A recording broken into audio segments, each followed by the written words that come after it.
أعوذ بالله من الشيطان اللعين الرجيم. بسم الله الرحمن الرحيم.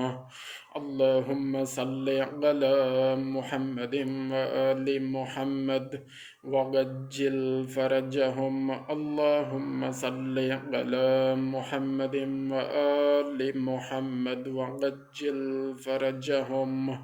اللهم صل على محمد وآل محمد وعجل فرجهم.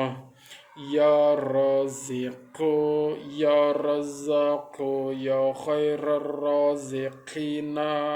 يا رازق يا رزاق يا خير الرازقين. يا خير المسؤولين. يا أوسع المعطين. وارزق عيالنا وإخواننا من فضلك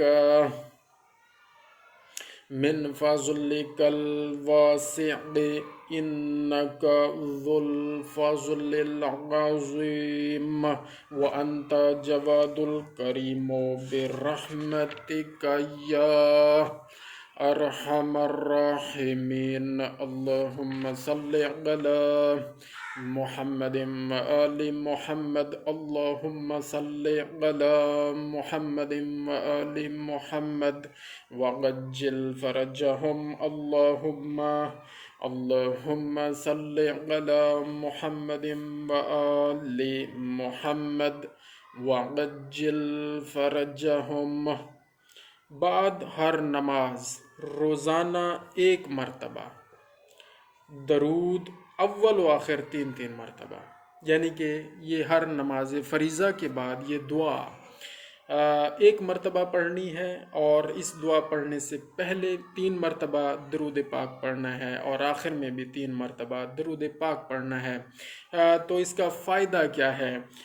یہ تاکیبات کی ایک کتاب ہے، تاکیبات نماز اور اس کے فضائل کے نام سے بک ہے۔ اس میں لکھا ہے جی یہ برائے رزق و دولت، اگر آپ کو چاہیے، اور ہر انسان کو بہترین رزق چاہیے، اور اللہ تعالیٰ کی دی ہوئی نعمات ضرور چاہیے، اور اس میں وسعت بھی چاہیے، برکت بھی چاہیے، تو یہ بہترین دعا ہے، یہ ہمیں پڑھتے رہنا چاہیے۔ اللہ تعالیٰ سے دعا ہے کہ ہم پڑھتے رہیں، اور ویڈیو بنا کر اللہ تعالیٰ کی بارگاہ میں ہم اس کام کو بطور صدقہ جاریہ اللہ کی مدد سے کرنا چاہتے ہیں، اور اللہ قبول فرمائے۔ اللہم صلی علی محمد و آل محمد وعجل فرجہم۔